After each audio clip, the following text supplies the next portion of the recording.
welcome to the Matchmaker Hotline. I'm your girl, Brianna Craig, and I'm here with Jessica Santivas, and we're here to talk about love, dating, and relationships. Specifically, when is the right time to try to make things official?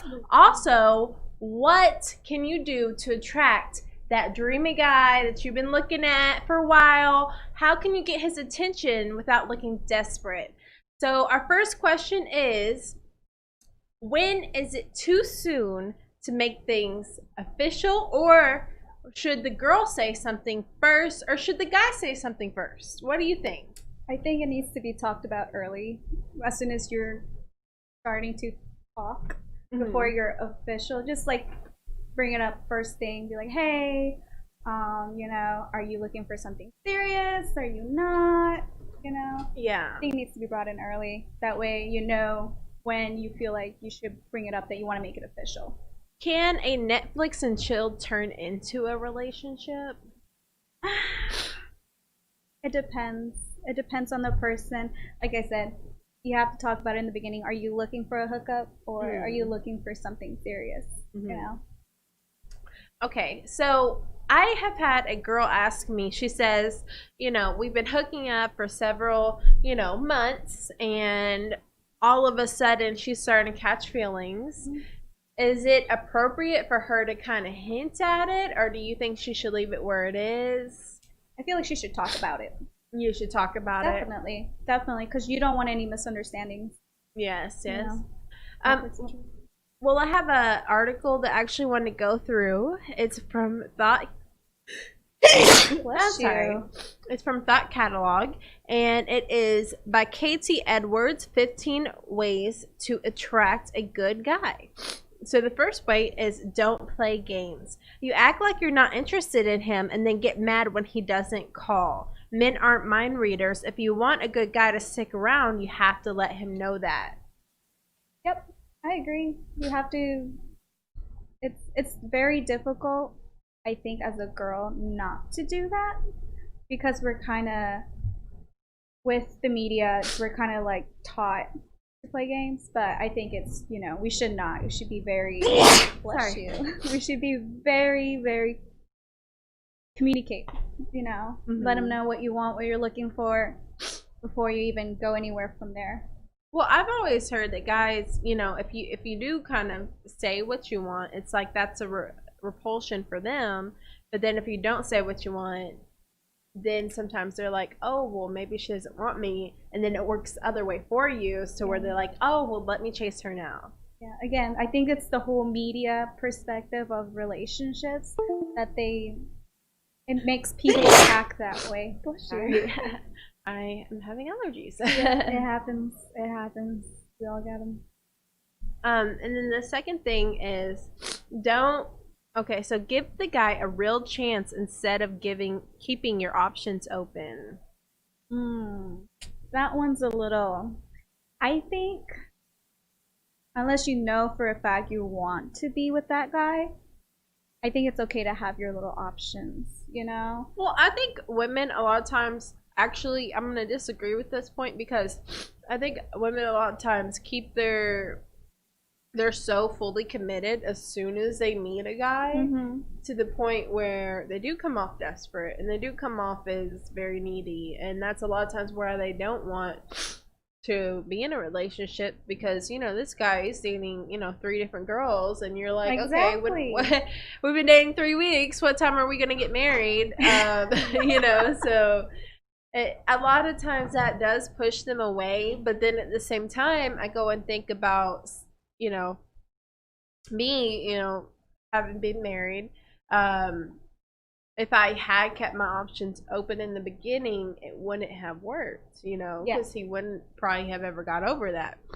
So I don't know. I think it really just depends on the guy. I don't think that you should do that for every single guy that you meet at all. I agree with that. Not with every guy, but if he has options, you should too. Yeah, and I'll definitely say for sure, just see how much time and attention that he's giving you. If he's calling you, he's texting you every day, then yes, definitely just see him. But if you only hear from him twice a week, no, you need to keep your options open. Yeah. Okay, and then the third thing, oh, I love this. So don't Instagram pictures that you should be texting instead. Oh, we're all guilty of that. We should not Instagram pictures for attention. Well, my boyfriend would disagree with that. Really? Oh yeah. I just jokingly be like, hey, I'm gonna put this picture of me on social media, and he's like, go for it. You're hot. Just do it. You know, you're showing off, and I'm your dude, and I'm not insecure, so go for it. You know. So there are guys who are totally okay with it, and if anything, they're proud, or they're just like, yeah, that's my girl, and you can't have them. Yeah. You know. Yeah. That but there are a lot of guys who are very insecure or just are not comfortable with it and feel like it degrades the girl and makes her seem like she doesn't respect herself when she just feels confident with us close. I never really understood how, posting a picture of yourself has to do with self-respect.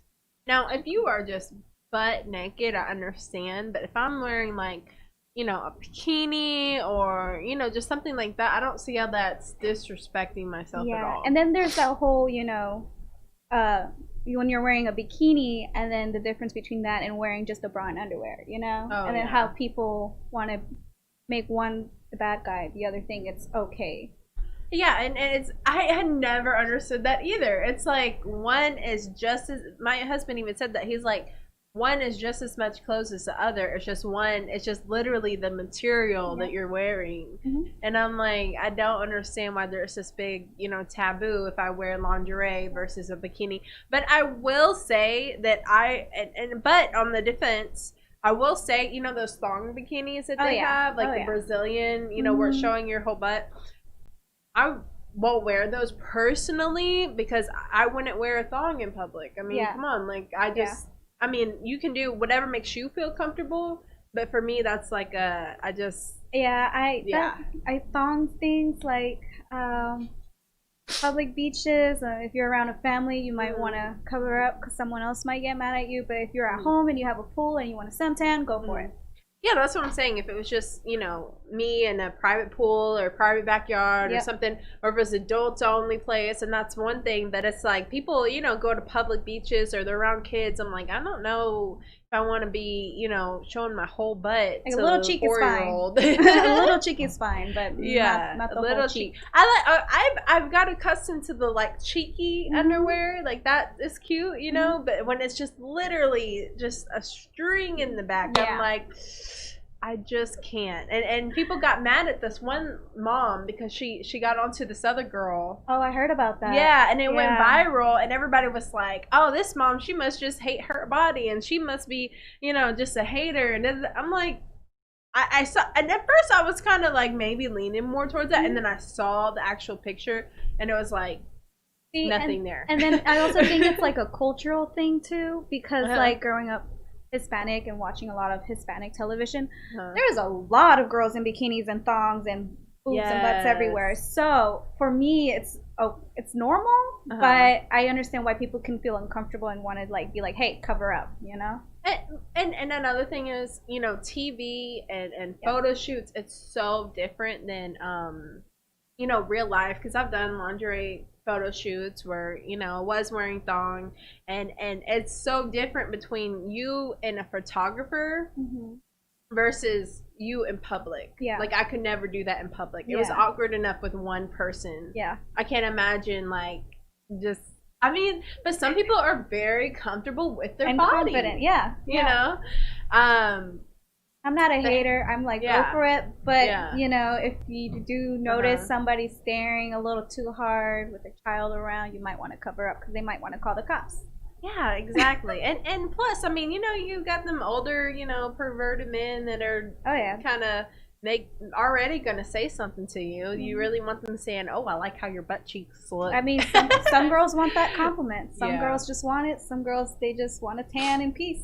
Never know. I mean, honestly, I'm not trying to throw shade, but it's sometimes the girls that really just do the most are the girls that you can tell that if they weren't naked, they would never get any attention. I mean, I hate to say it, but what we call butterfaces in the Oh, South. yeah, yeah. Butterface. Everything is fine, but her face. Butterface. But it says don't Instagram pictures that you should be texting instead. And this is where girls kind of lose some of their game. Because if I have a really hot picture of myself, right, and I go and post that on social media, and I'm saying, let's say I'm not in a relationship at all, but I like this guy, we've been talking, we've been seeing each other. If I do that, then he sees it as, oh, I'm trying to show all these other guys, and he doesn't really care. But at the same time, if I had sent that to him, he would have been like, oh, you don't have this on social media, like, you just for me, you know? Yeah, I can see that. Mm-hmm. I don't know, because, you know, some girls, they be posting pictures, they get the comments, and then they slide in the DMs. So I can see as posting it on Instagram as a step one for him to slide in the DMs if he wants to. Oh, yeah. But if you want directly, like you want that specific person to look at the photo, just might as well send it to him. Yeah, I have a family member that he was talking to a girl, and he said that she is like master manipulator. Like she knew how to get his attention. So what she does is she does like serial text. So she'll go, you know how if you have a paragraph to say, she'll text one line and then the other line and then the other line, and then she'll do a picture.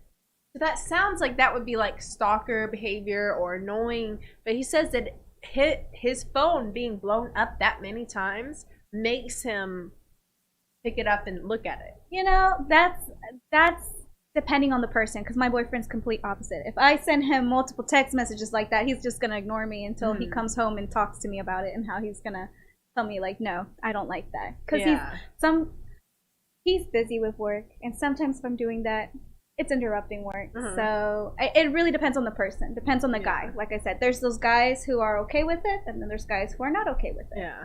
I think one thing I've always done whenever I was getting ignored, I want to do the serial messages. Yes. But one thing I would always do as the last resort, when I was really had not heard from the person in a while, I would send them a funny meme. That's a good one. And that one always worked. It always worked because it made them feel like jerks for, you know, ignoring me and like playing games, because they were playing games. But I just send them something funny, and then they would be like, okay, you know. and you know, it might work for you, or you might be a very serious person. It says tip number 4, respect yourself. I feel like this is such a cliche, though. It is. Respect yourself. Like, really, we do respect ourselves. We just like the guy. We just want his attention. But it says, if you don't respect yourself, how do you expect the guy to respect you? Anyone who is worth dating will appreciate a girl who knows her own worth and doesn't settle for anything short of amazing. If you're trying to find a good guy by getting wasted every night and dancing with your skirt over your head, chances are that only D-bags will come knocking at your door. I just want to know how the skirt ended up over the head. That's what I'm wondering too. Now, I guess they're saying like a short skirt, or, you know, getting wasted. But you know what? I've had my partying years, and I never met a guy like at a party, hardly ever. Like, I mean, it's like during a party, I don't think you're really looking for someone. Yeah. You know, if you happen to meet someone, that's a different story. But I don't think you're actually going to a party, drinking and getting wasted to find someone. Yeah. I mean, I went to a party once, and you know, I was talking to a guy, and then he ended up getting my Snapchat, and he messaged me. You know what he said? What he said? What's your roommate's Snapchat? Wow. Couldn't ask her. Yeah. Did you give it to him?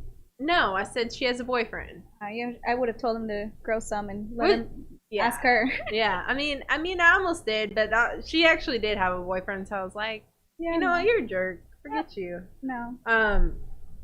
But yeah, I feel like you never meet anybody at a party, because you got to think most parties you go to, the women are way outnumbered by the guys. Usually.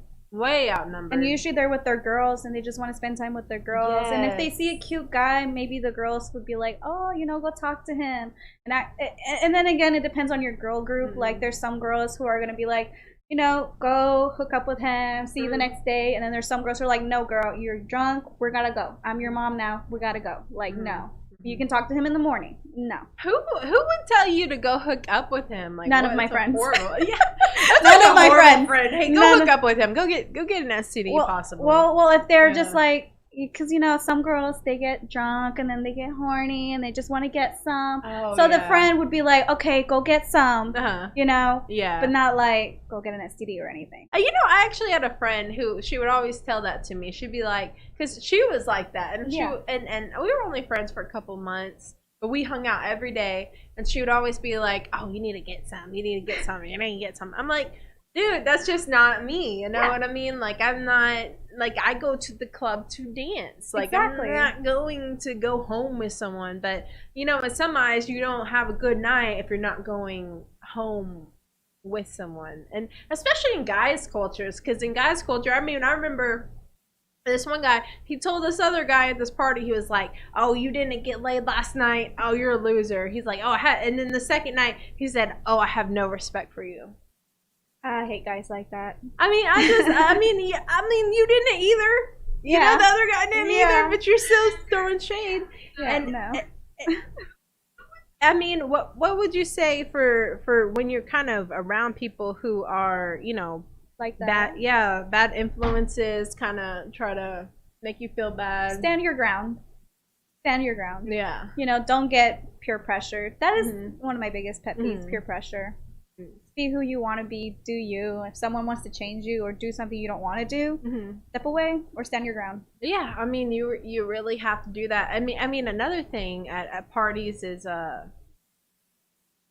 well, I don't know if I want to mention it, but another thing at parties is the whole girl on girl thing, What, like girls kissing other girls? Yeah, it's like this thing, like when you go to certain parties, especially like frat parties or something else, it's like the guys are all trying to get the girls to kiss and stuff. It's like peer pressure, and it's like, I don't know, I just feel like that's so immature, and I feel like that's another thing that is kind of, I wish would go away in our culture. I feel like it is immature, but I have kissed girls at parties because they're my friends and I'm comfortable with them, and we know that it's not necessarily us trying to hook up. It's just like a friendly kiss, a little peck, but it's not, it's just having fun necessarily, but it's not like doing it for the guys or anything like that.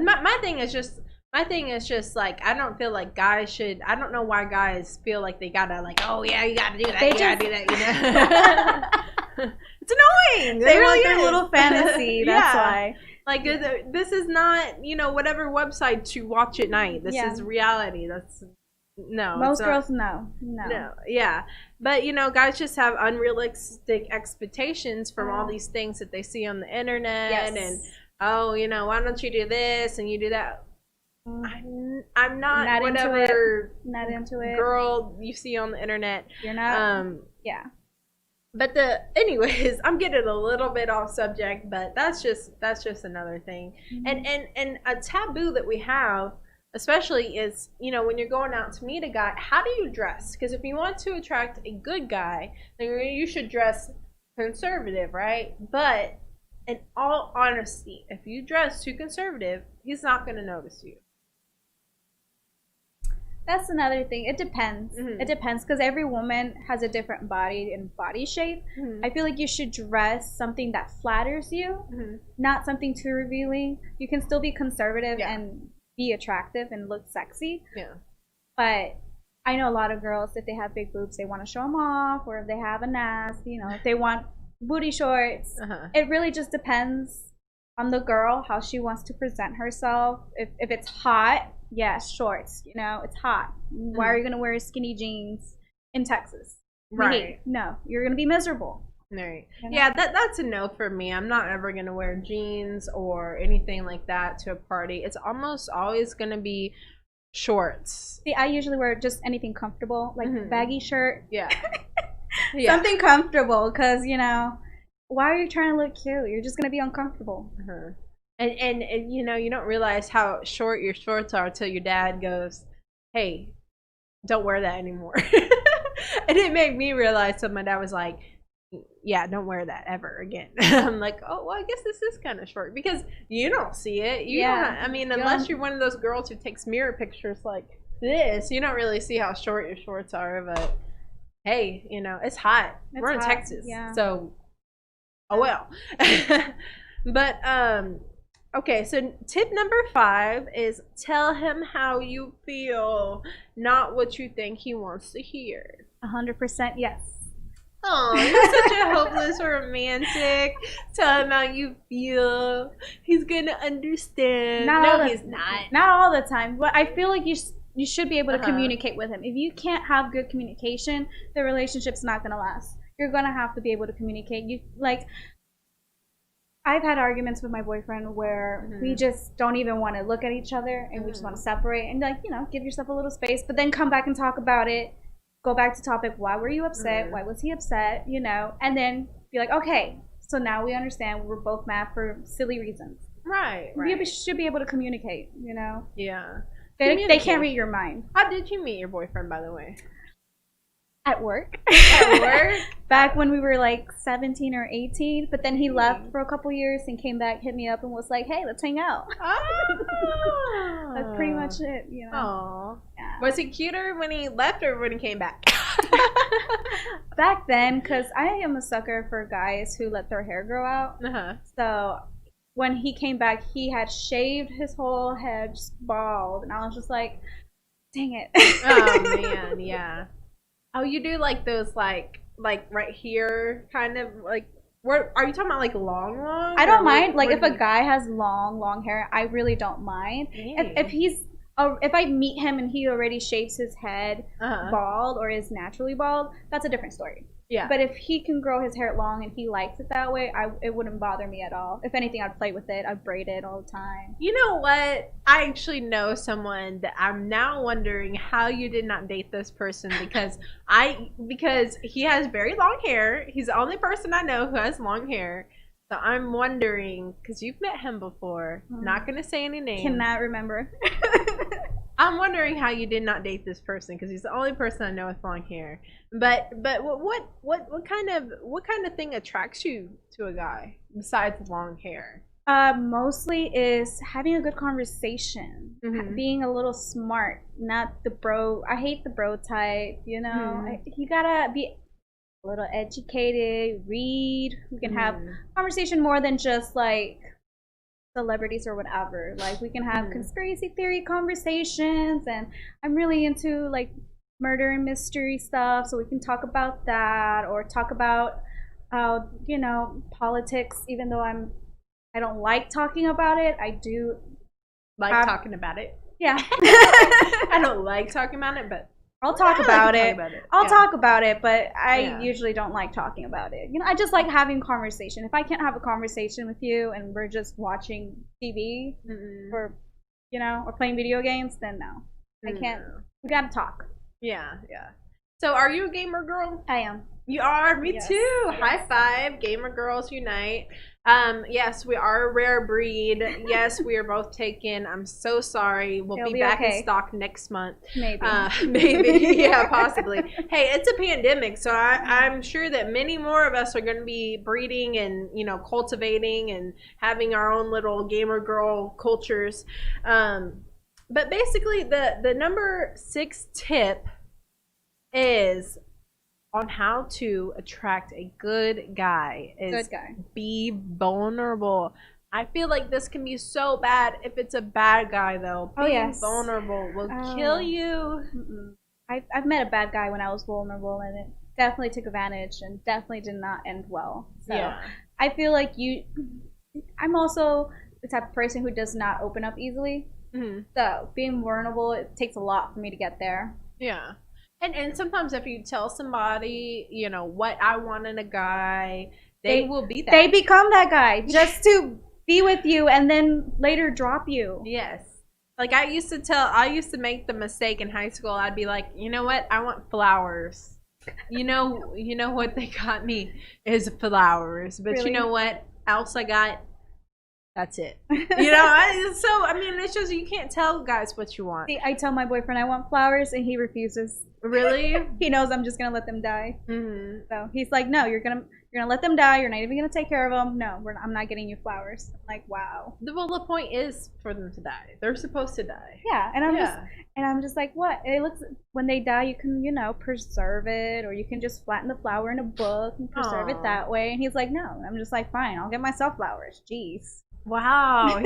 So he really uses this excuse of, I'm not going to get you flowers because they're going to die. What does he expect them to do? That's a good one, though. He's smart. I'm surprised it worked, but apparently it worked on you. So either you're My a mom sucker. still gives me flowers anyway, so I'll just get them from her. Yeah, exactly. Well, we got about 2 minutes left before our break, so we're going to go ahead and wrap things up. When we come back, we're going to go over the last tips for how to attract a good guy. And you're here with Jessica Santibanez. I'm trying to get my accent right. Santibanez. Or you can just say Santibanez. Santibanez. Yeah. And Brianna Craig, and we'll be right back.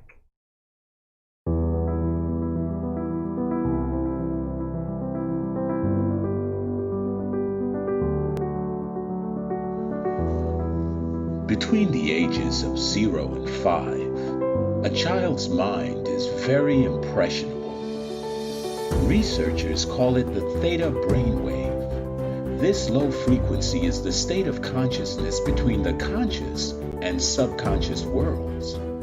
In this state, the mind is capable of deep and profound learning, healing, and growth. There is a subconscious loop that's created during these early years. Who you believe you are has been downloaded based on experiences that you have had. A bad experience could create fears and limitations. Do you love who you are? Do you believe in yourself? The reality is that you can't control your childhood. All you can do is interpret it. You can choose to see your good and your value. Try this experiment. Project forward. See yourself at 80 years old. Now you have lived a lifetime. What advice would you have for your younger self? What risks would you have taken? What relationships would you have avoided? Did you celebrate life? Did you allow yourself to feel, to be present? Your 80-year-old self would tell you to not live in fear, to have faith that things will work out, that all you have to do is persist until you succeed. Your 80-year-old self would tell you to stay healthy, to take care of your body.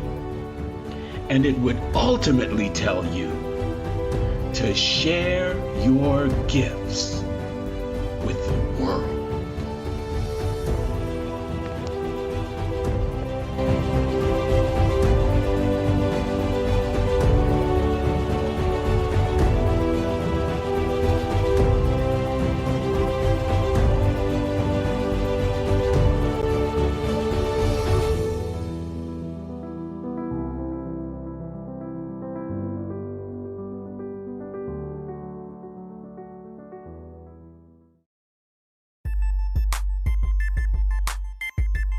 This is former Rocket Robert Reed. This is Mel Jewell of Athletes United. And we want to talk to you about our new program and podcast.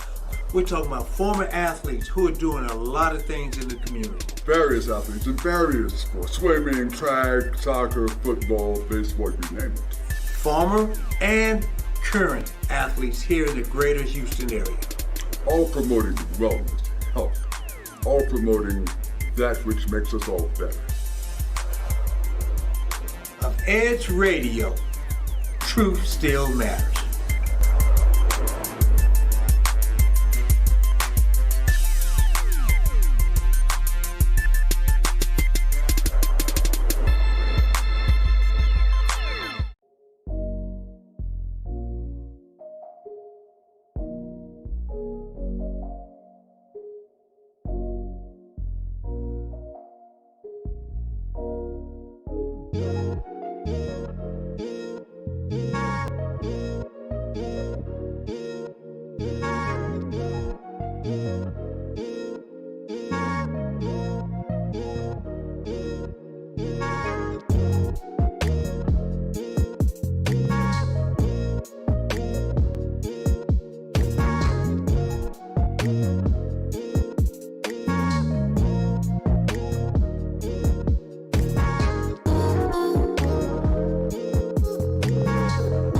back on the Matchmaker Hotline. We're here with Jessica Santibáñez.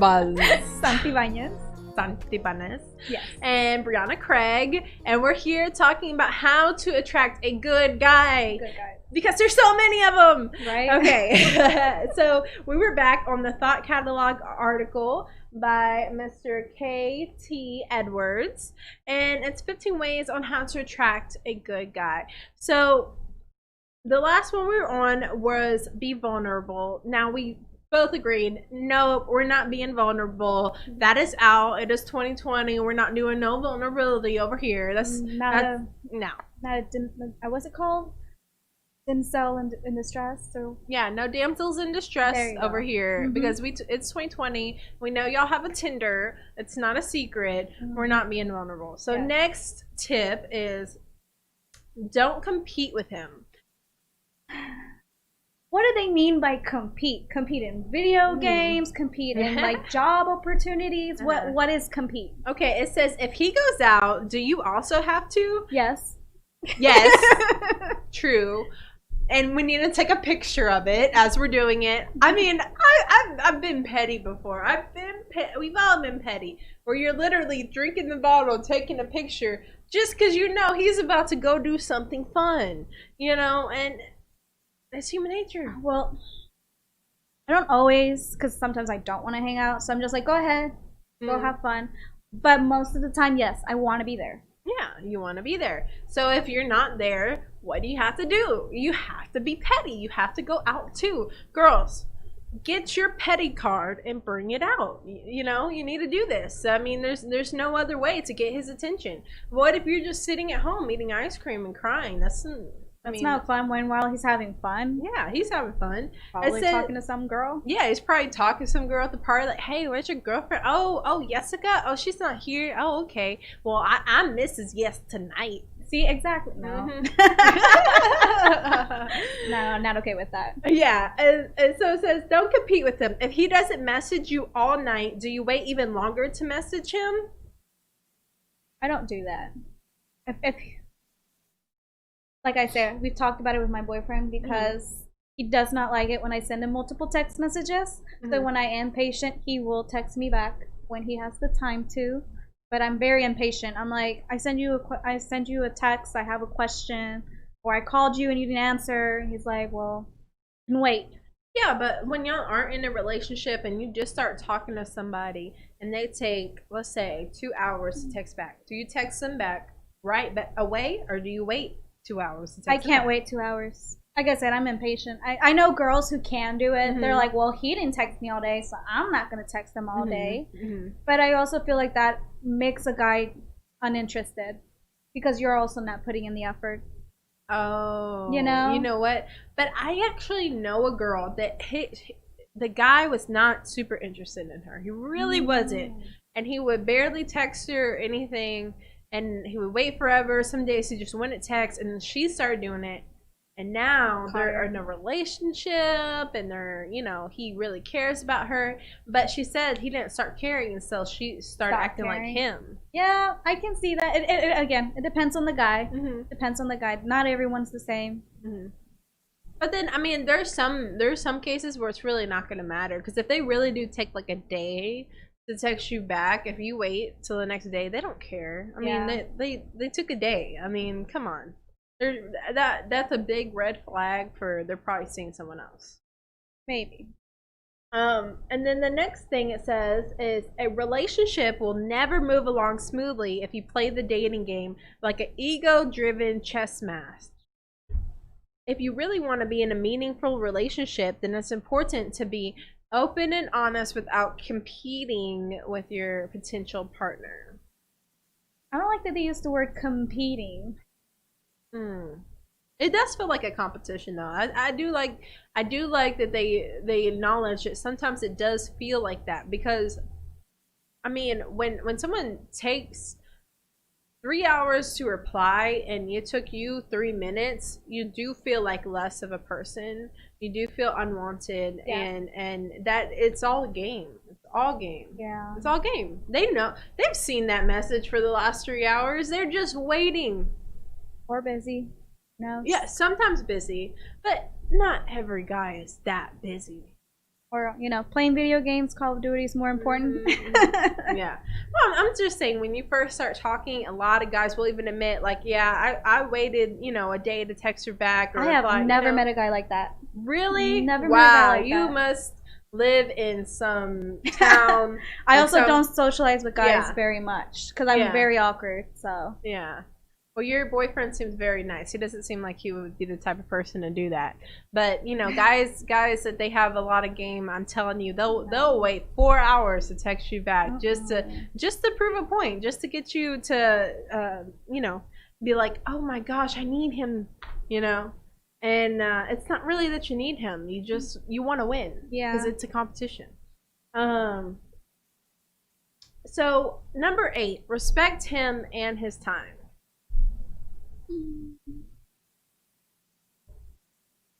you know how Janae Aiko has that one song where it says, "You don't need no me time, it's you and me time." Yeah. Yeah. Sometimes I feel that way, but I do agree you have to give them their space. Mm-hmm. You can't always do something together 24/7. I live with my boyfriend. You can't do that because, or at least some guys want that. Some guys love what I call smothered, but some guys don't. I personally need my space too. So I'll just be like, all right, you do your thing. You know, I'm gonna do my thing. You know, you watch whatever you want to do, or, you know, my boyfriend takes like an hour bath, not shower, bath. Like he's just sitting in the bathtub, and I'm just like, okay, you know, come out whenever you want to. Wow, that reminds me of like one of those movies where the girl has like the candle and the bubbles. And Essentially, almost without bubbles though. But yes. Okay. Yes, okay. I agree. You should give him some time. Okay. Well, what do you think about When you're women that want time? Like if a guy's just hitting you up all the time. I have a lot of friends like that. Mm-hmm. I mean, again, it depends on the person, because some people they don't want their own alone time. They want to spend time with that person all the time. Yeah. So again, it goes back to having a conversation, talking about it, let them know like, hey, I like me time, give me some me time. Or, you know, I don't like being alone, so I would like to spend more time with you. Yeah. Janae Eco said there is no me time. It's you and me time. We time. And she seems like she got her stuff on lockdown. I don't know. I don't know. She seems like, I mean, she's got Big Sean tatted on her, right? I thought they separated. Oh, they already broke up. Well, then she needs to get that tattoo removed. I think she does have a Big Sean tattoo. Yeah, it's like right there on her forearm. Yeah, I thought when she got that, I'm like, it's kind of like getting your significant other's tattoo, like their name tattooed on you. Yeah. It's funny that they broke up right after Ariana Grande came out with that music video. Thank you, next. Yeah, thank you, next. And in it, she's like writing her little book, and it says Big Sean can still get it. I was like, and that was when they were together. I was like, wow, okay. And then they broke up right after, and she already had her name tattooed on him. I'm like, ooh. Well, I guess someone got it. So number 10 on how to attract a good guy is be honest about yourself.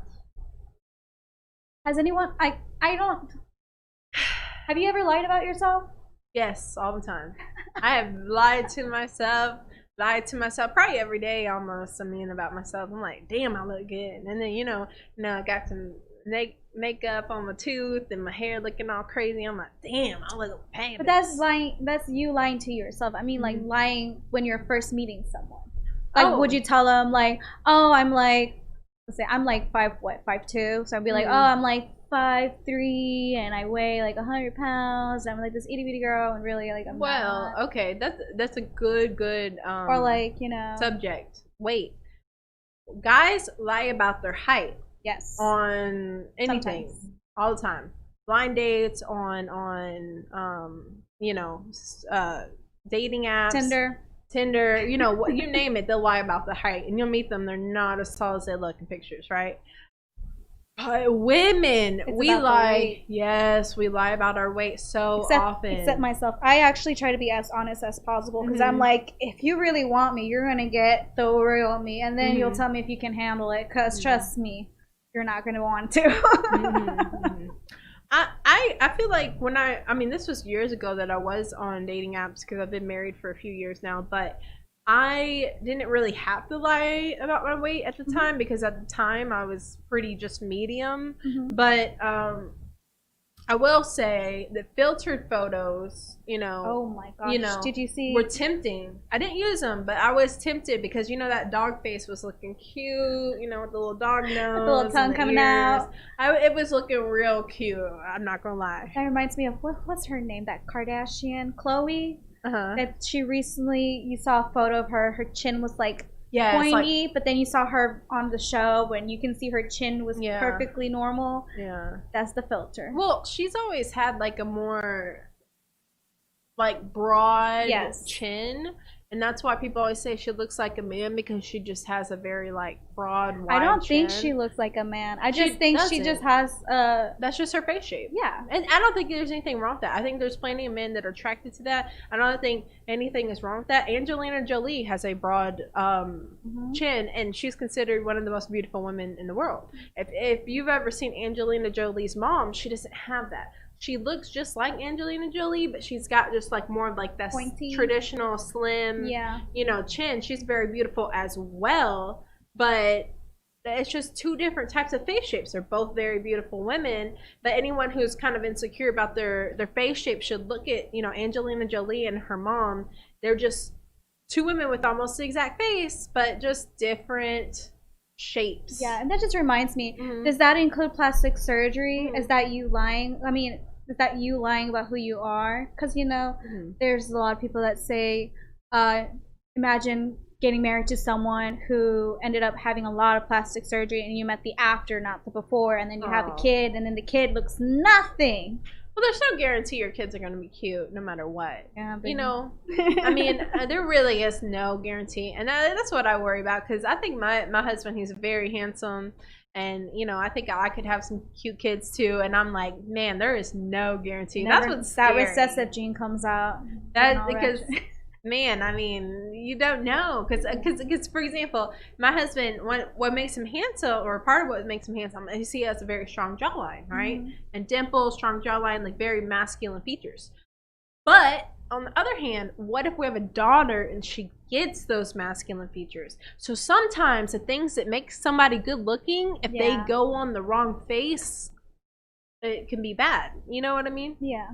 Or, like, for example, if you like a girl and she has a, super tiny, cute little button nose, and that's what makes her so cute, right? But you have a big old one. But you get a son and he has this little tiny nose but this, like, broad face, he's going to look kind of weird. You know what I mean? Out of proportion, yeah. Out of proportion. And I've seen that. And it's just like, so just because you have two good-looking people doesn't necessarily mean you're going to have a good-looking baby. Yes, not at all.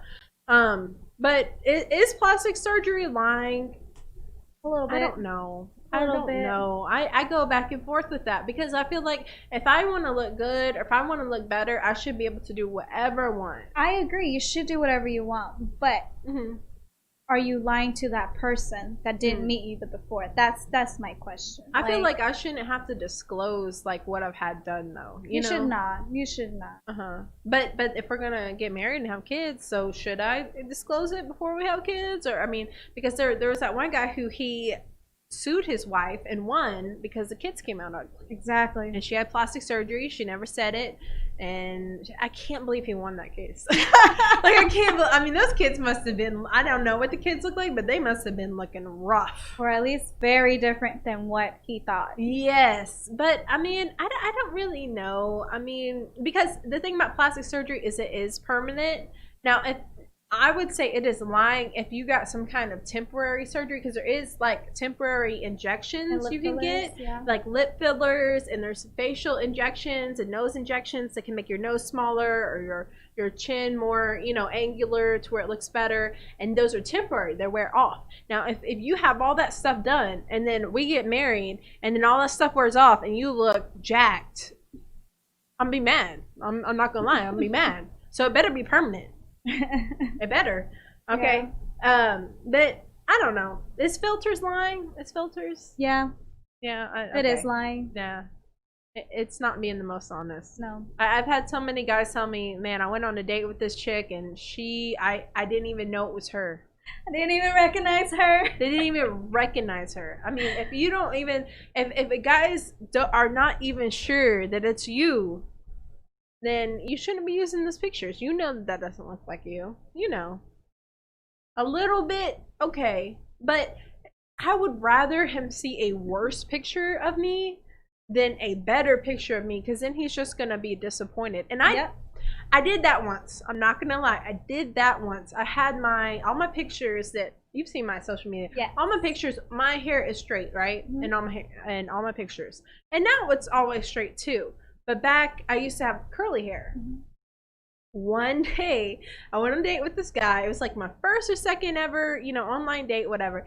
And we went on a date, and I didn't have time. I had just got out of college, and I was just in a rush. My skirt was inside out, so the tag was showing. Yeah. And then my hair was all curly. I didn't really have hardly any makeup on. And I mean, I just didn't look good. Yeah. And the guy, I could tell on his face, he was disappointed. And because I misled and misrepresented myself. Yeah. And that can happen, Don't do it. Don't lie about yourself. Yeah, don't lie about yourself. Be honest. If I should have just canceled and rescheduled or something, or just canceled. I mean, It doesn't matter, obviously, in the long end, but I mean, it was very embarrassing to see somebody be so disappointed in my appearance. So another thing it says to attract your ideal mate is if you invite him to go out with you, make him feel comfortable. It says if you have an event and invite the guy as your +1, make sure you act like you want him there. No doubt he's a big boy and will be fine if you split up to work the room for a little while, but it's important to make your date feel welcome. Ditching a guy at a party you invited him to is a quick way to lose a guy. I feel you can do that for women too, like guys with girls. From my perspective or my experience, my current boyfriend, he just walks away, socializes, he becomes friends with everybody. He's totally fine with that. Me, on the other hand, I cannot socialize. I'm shy. I'm awkward. I don't like parties very much. I'll just be in the back watching everyone, So it can be vice versa as well. But I do agree, you have to make them a little comfortable, or at least introduce them to someone where they can talk to them, hang out with them, so they don't feel like left out or like they just don't know anyone there. I mean, honestly, my husband, if I invite him somewhere, but this is my husband, not a boyfriend. Yeah. I have to babysit him. I'm not gonna lie. He is the type of person that he has to be babysitted, and that's not necessarily a bad thing. Yeah.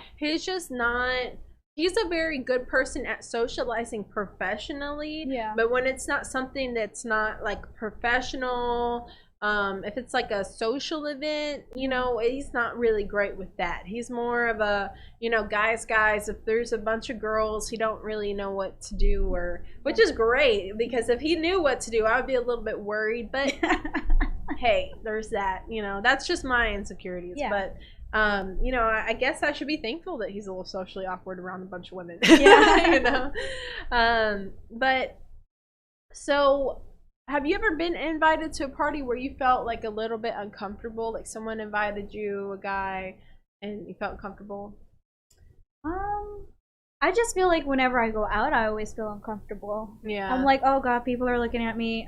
They know I don't know anybody here. They know I'm the stranger. And then, and then I take a couple of drinks and I'll start randomly talking to someone and I'll get comfortable. But it's just me socializing in general. I am not very good at it. Yeah, me neither. I used to be a lot better, but I think with age, the less out of practice you get, you're just like, man, I don't want to talk to anyone, and I don't want to, have small talk. I don't want to have small talk. I'm never going to see these people again. Yeah, I don't care about your dog. Yeah, like, who cares? And I think that's just an age thing. I mean, I understand now why by the time people get, up in their 70s, they're just house, in their house all the time. Mm-hmm. So it says tip number 12 for finding a good guy and attracting him and keeping him is be compassionate. Being nice goes a long way. If your new man is having a rough day, show your support instead of acting disinterested. All too often, we're caught up in playing it cool, and we forget about the little things like being there for someone and listening, which can make the biggest difference. What if you're both having bad days? Oh, You know? I don't know. What are you supposed to do? He doesn't want to do anything for you, and you don't want to do anything for him. Yeah. I think you have to be the bigger person. Compromise. Yeah. Compromise. Oh, well, what if but you just said you're both in a bad mood. So I know. You're both in a bad mood. someone has to go first. Someone has to hear the bad day first. See, I just immediately start talking about my day. Then I ask him because he won't talk about his day. Oh, really? Yeah, he's just like, it's work. And Yeah. I was like, oh, okay. Nothing Yeah. happened. My husband, he's very open. If he has a bad day, he'll let me know. I'm very open. If I have a bad day, I'll let him know. But for the first time, we've been together for years. For the first time the other day, we both had a bad day. At the same time? At the same time. And it was just, it was just like a really bad day for both of us. And it was kind of awkward because it's like, okay, well, who's going to talk first? Who's going to be more mopey? Who's you know what I mean? who gets the crown here? Yeah. He got chewed out his job. I was, having a bad day with, a lot of the stuff that was going on for me. I was like, I feel like you should be able to have something where y'all do something together that lets y'all blow off steam. You know? Yeah. I think we went out to eat or something, and that made us feel a little bit better. Yeah. And it actually ended up being a really good bonding experience rather than being a complete disaster. Yeah. All we had was each other, and at the end of the day, sometimes that's all you do have is each other and God. And if you have kids, you have your kids. We don't have kids yet, but I think being compassionate is very important, always thinking of other people. And I think a lot of times what women fail to do, if you are just meeting a guy, or if he seems like he's kind of quiet, he's kind of shy, or maybe he's in a bad mood, or he's not talking that much, ask him about himself. Get him to open up. Even if it's not easy, ask him about himself. A lot of women, all they want to do is talk about themselves, and they feel like the more that he knows about you, the more that he's going to fall in love with you. That's not how it works. A lot of times guys start to love you the more you know about them. Yeah. And that's the truth. Yeah. Because they feel like, oh, well, she knows this secret and she knows that secret and that secret. She knows this. She knows about my daddy and my mommy and this. You know what I mean? She knows all these things about me that I don't tell just all these other people. Yeah. And a lot of times, if you sit there and talk about yourself all day, your day, and it's always your life, about me. Yeah, me. That's he probably knows 12 other girls who are just like that. Yep. And you're not really bonding with him. You're just. But that can be a guy as well. I just feel like it can be anybody. Just be compassionate to your significant other, whether you're a guy or a girl, because I've met a guy that's like, me, it's all about me, and it's like, the world does not revolve around you. Yeah, and it's really difficult dealing with narcissists, guys, because they do talk about themselves so much to the point where you feel like you know them so well, don't you? You feel like you know their whole life story, and you're just one of a million chicks for them, but you're like sitting there like, oh my gosh, so have you found a new job yet? And oh, is your sister doing okay? And they're sitting there like they enjoy being around you, yes, but they enjoy being around you because you fill their ego. Yes. You let them talk about themselves to death. And you make them feel like they are just the most important person ever, but they don't know jack about you. Yep. And a lot of times those are the people that women are most attracted to, because they like a guy who can talk and be charismatic and things like that, But it's, at the end of the day, sometimes you're playing yourself. Like, you have to ask yourself, have I had a chance to speak in the last 30 minutes? Has he asked me about my day? Has he asked me about my family? Has he asked me, you know, what I do for a living, or, you know, who I'm friends with, or asked me out? You know, you have to think about yourself sometimes. Don't be a pushover. You can be compassionate, but there's got to be a limit. So we are about to go on a break. So we're here with Jessica Santibáñez and Brianna Craig, and we are here on the Matchmaker Hotline. We are going to be right back. We work our whole lives to support our families. With one accident or illness, it can all be gone in an instant. Now there's a smart, affordable way to protect your family. Go to findhealthbenefits.com and discover low-cost life insurance for as little as $2 per month. Add to that a tax-deferred annuity that can help you protect your assets and grow your money for retirement. Learn more. Go to findhealthbenefits.com or call 877-235-6094. A critical illness can strike without warning and wipe out your life savings. In fact, it's the #1 reason for bankruptcy. Find Health Benefits offers an affordable solution. Get up to $50,000 if you get cancer, stroke, or a heart attack, giving you the peace of mind to focus on getting better while the plan helps you to pay your bills and medical expenses. Learn more. Go to findhealthbenefits.com or call 877-235-6094. 66% of seniors spend more time shopping for cable TV than Medicare plans. Most say because it's just too confusing. Laws change every year. The wrong plan could cost you thousands and prevent you from seeing the doctors you want. Introducing FindHealthBenefits.com. Save time, save money, see specialists without referrals. Go to FindHealthBenefits.com or call 877-235-6094 for this informative brochure. Society is on the edge. Let's bring them back. Edge Radio, because truth still matters.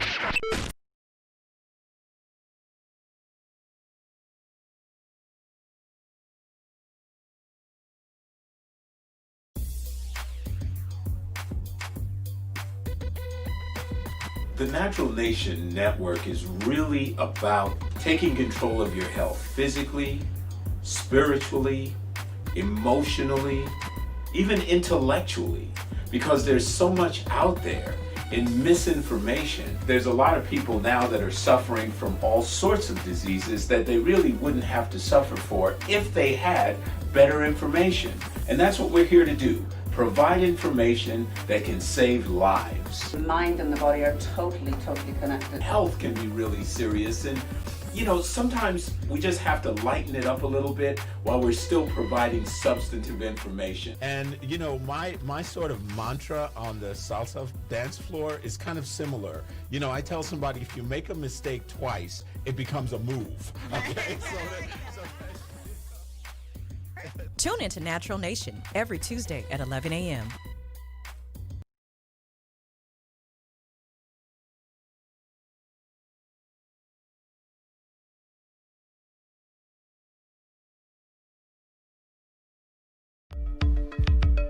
Are you a small business owner concerned about the downturn in the economy?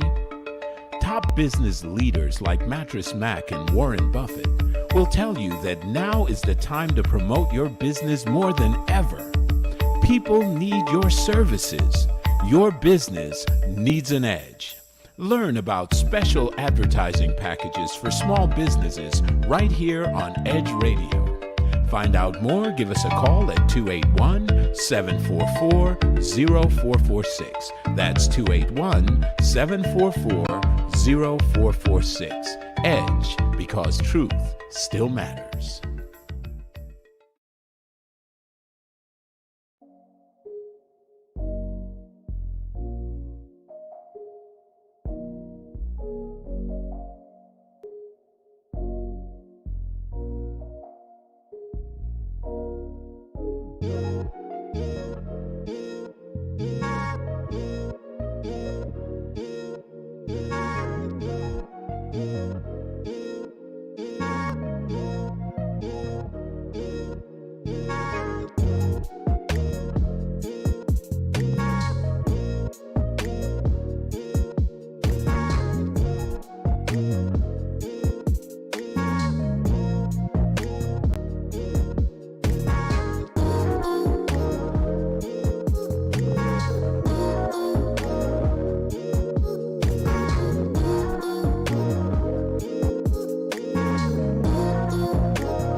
Hi,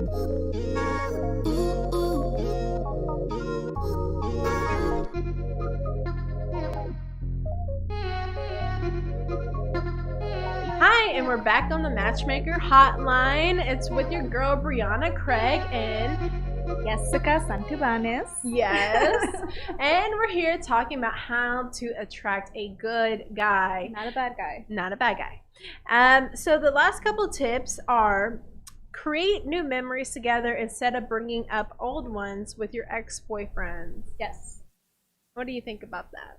you should. You Mhm. should. The past is the past. You get hurt from the past, move on. Yeah, I think you definitely should not bring up any ex-boyfriends or anything. At least until like a month into dating. Of course, it's gonna come up at some point. Yeah. But mention it once and then let it be dead. Yeah. And then I think also like sometimes you should explain yourself because the guys judge us. Yes. They do judge us. If you've had a lot of boyfriends and things, they judge us on it and things like that. Sometimes it is very much worth it to take a second and explain, this is what happened, and then, kind of just go through the list like, okay, this is what happened. This was my high school sweetheart. This was, my first kiss, things like that. And that sounds petty, but sometimes if you just say, oh, well, I've had 5 boyfriends in the last 2 years, they're gonna just automatically judge you. Yeah. So sometimes it is good to take a second and just kind of explain yourself. Not that we owe anyone explanation, but that's just the culture where we live in, where we're heavily judged for everything that we do. So I think that sometimes that can be helpful. And creating new memories is great, and not mentioning exes too much is awesome. So tip number 14 is have your own life. Yes. You don't want to be dependent on a guy for everything because, coming from a family where divorce, it's like I've seen a lot, or I've spoken to a lot of women where they told me they weren't working, they were a stay-at-home mom, they weren't doing anything for themselves, and then they got a divorce. And then they're left starting from the ground up. So I feel like you should have a little backup plan. Live your life. Do you. You're 2 individual people. Can't depend on the other person to make you happy. Make yourself happy. Right. Yes. I mean, you can, yeah. Oh my gosh, yes.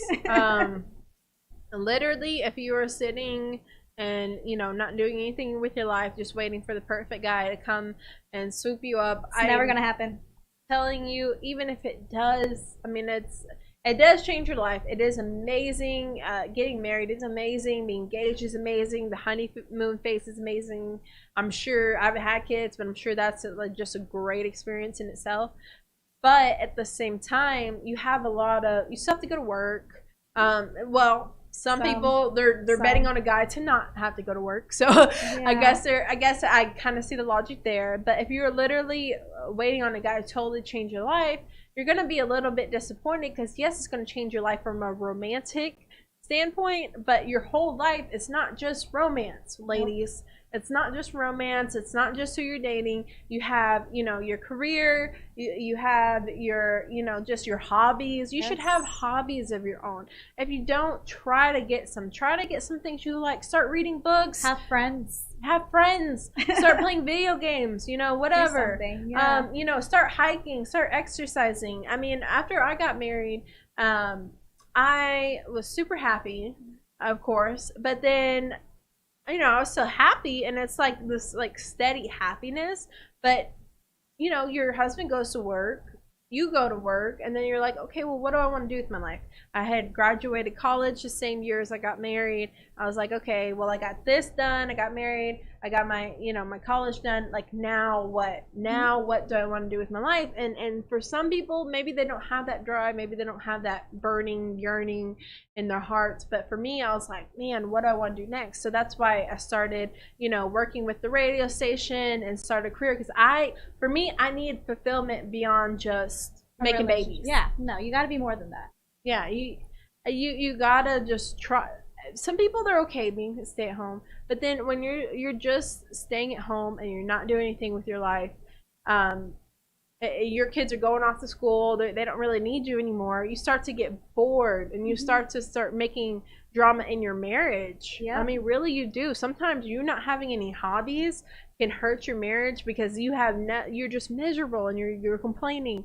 I mean, if you stay at home mom, that is fine, but have some hobbies. Go exercise, go get some air. You know, don't just rely on your husband all the time for your happiness. Yeah. And also early in the relationship, when you're looking for someone, don't expect to be like so involved with them. Also, you have to live your life, you know. Don't depend on them. Don't always be like, what are we always gonna do? Like the whole thing, like you gotta be able to be yourself, be your own person, you know. Yeah, don't be chasing someone down. If they want to spend time with you, they will. If y'all do stuff together, I mean, me and my husband personally, once we met, we started doing everything together. We really did. And still to this day, we do absolutely everything together. But at the same time, that's not everybody. Some couples, they only work if you have that space, and if you respect each other's space, and you do your own thing, get your own hobbies, and grow yourself. You want to grow as a person. You don't want to wake up in 20 years and have nothing to show for your personal growth. Yeah, exactly. Yeah, if the only thing you did in the last 20 years is become a clingy, jealous wife, then you're not going to be too happy in the long run. And that was something I had to learn, because when I first met my husband, I had no hobbies at all, and I was so bored with my life before I met him. I would just literally just like watch sit, TV? yeah, not even watch TV. I mean, like I kid you not, I wouldn't even watch TV. I would just sit and just stare at the wall. Like I had nothing to do. And then after I met him, I started playing video games, and then started going to movies, going out to eat, and then I started gaining weight. So I was like, oh crap, well, I need to do something. So I started, exercising. Now, recently I've started exercising. I go to the gym like 5 or 6 times a week, and it, makes me happy. It releases my endorphins, and, I read the Bible, and I read books, and that all, gives me something to do. I've started to try to learn Spanish, and, I've learned a lot, and it's kind of one of those things that I have to grow myself, because your husband's going to go to work. He's going to do stuff, without you. You have to find your own happiness. Yep. You boo. You got to do you. And another thing, the last tip is be confident. That's true. You got to be confident in yourself, and you should be able to trust your. Yes. Confidence is very attractive. I was actually watching, what is it called? I think it was Jerry Springer. Oh gosh. I don't know if it was Jerry Springer or Maury, one of the two. And there was this girl that she had lost a bunch of weight. She used to be real big, and then now she was this tiny little thing. And she was dating this guy for like a month or two, and he actually had an affair with a girl who was real big, just a real big girl, maybe 300 pounds. And he comes out, and both the girls are fighting, and she's talking to the girl, she's like, you look disgusting, disgusting, you should be ashamed of yourself. And she's like, no, I look good. And the guy's like, you know what, she is fat, but at least she knows she's fat, and she doesn't hate herself. Exactly. Because the other girl, he was like, all you do is complain about your weight. All you do is, you're not confident. I can't talk to you. She's miserable. You're miserable. You're a miserable person. And I just like that she's confident, and I like that I can spend time with her. Now, should he have had an affair? No. But it does still show that guys, they want a confident woman. No matter what you look like, no matter what your situation is, be confident, be happy. Because if you're not confident, you're going to probably attract the wrong kind of guy who's going to use that vulnerability to his advantage. But yeah, confidence. Because that's another thing about my boyfriend. What I liked about him was that he was confident in himself. He's so sure of himself, and he also trusts me. And that's something I still have to learn, is being able to trust him, because he's so friendly, so friendly. He makes friends with girls and guys. And I'm just like, why are you talking to other people? Oh gosh. Does he text? He texts other people? No, he'll hang out with people at work. He'll hang out with them after work or something, or He's just a very social person. He'll talk to anyone. He can start up a conversation, become friends with anyone, no issue. Meanwhile, myself, no. How old is he? I'm gonna be 26 in November. That's pretty normal. Yeah. You know, for him to have guy and girlfriends, I think that's pretty normal. So basically last time we were talking about some things that were big issues, and I was gonna ask that can a one night stand turn into a relationship? It can. Whether it turns into a serious relationship or a marriage is a different story. Marriage. Let's go for with marriage. Yes. I've heard of other people, like it happened to them, it worked for them, but usually the answer is no. Usually the one night stand, hit and quit, bye. Why? Yeah. Why do you think that is? No. Some people just wanted to get some, then leave. Like you say. Yeah. But what if you what if you have great chemistry, y'all are talking, everything's great, and then Then it wouldn't be a one night stand and they'll come back. Oh, so you're saying if you sleep with someone the first night, but then it keeps happening, it can become marriage. But if you sleep with someone, And then they ghost you. Okay. Yeah. All right. So I was what I was asking is, if you sleep with someone the first night, is there any chance of marriage? It could be. I feel like you should, and that's where some people have different opinions. Some people want to wait until marriage. But some people, where I'm more lean towards, it's like you should be able to know if you have that sexual chemistry, because you don't want to be married to someone who cannot satisfy you sexually or make you happy sexually. If you're just there, then what are you doing? Yeah. I mean, I think that sexual chemistry, I feel like it's overrated a little bit, because just to the fact that I think if you love somebody, it will get better. If you really love someone, it can grow and it can become something And more. you should be able to talk about it too. Yeah. If you're having sexual relationships, you should be able to talk about that too. If that makes you uncomfortable, you probably should not be having sexual relationships. In my personal opinion.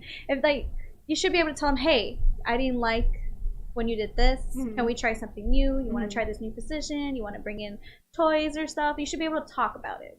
But that's going to hurt some guys' ego.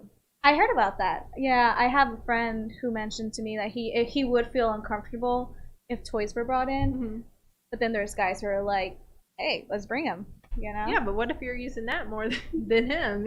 So he better work on it. I don't know.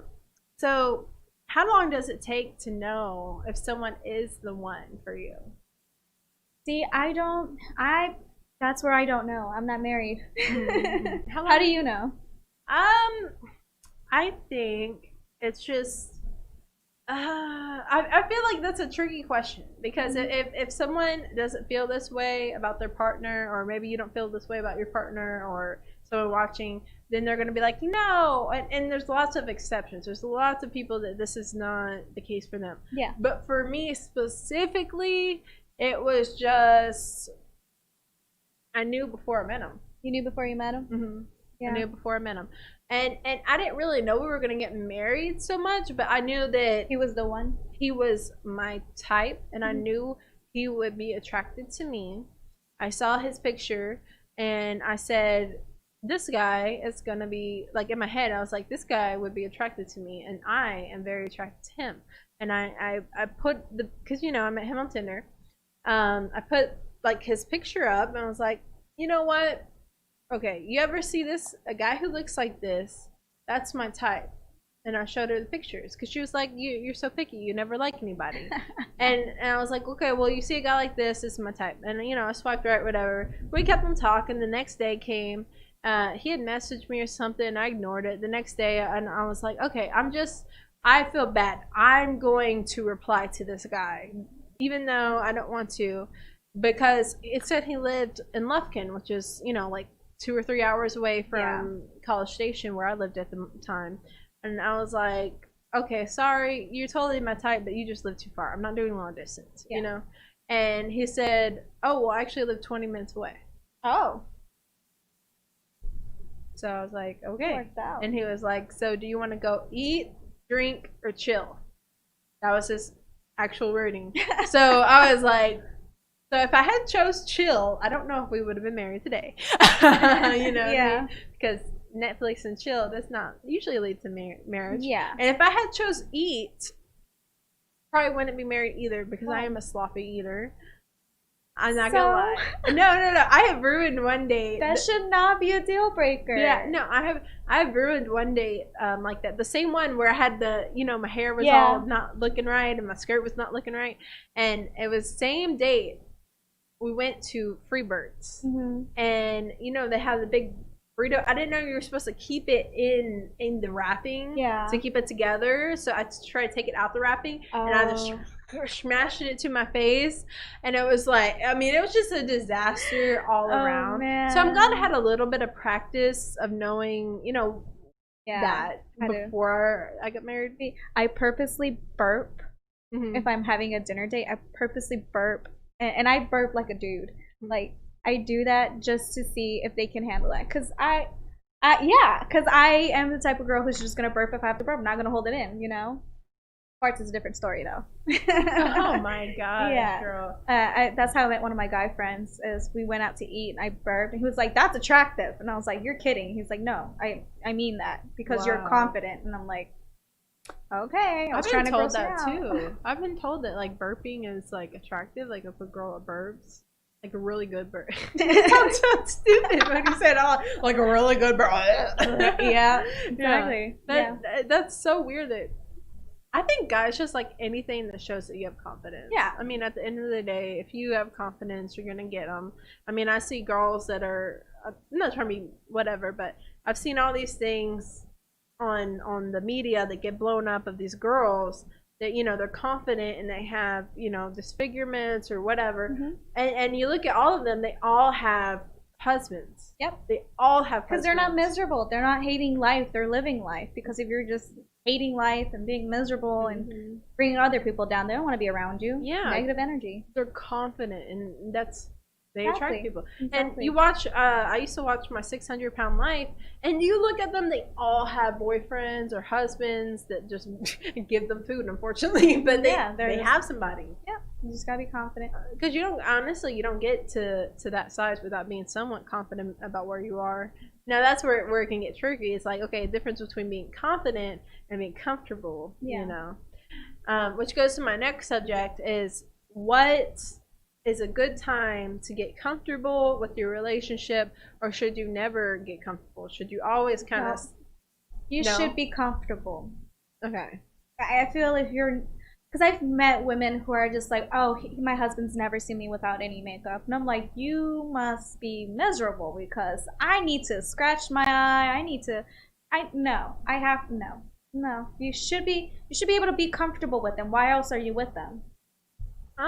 Yeah. Okay, that's pretty intense. Because think about it. If you end up sick and you're throwing up and you need someone to hold your hair back, they're gonna have to see you throw up. You're gonna have to get comfortable seeing you get gross.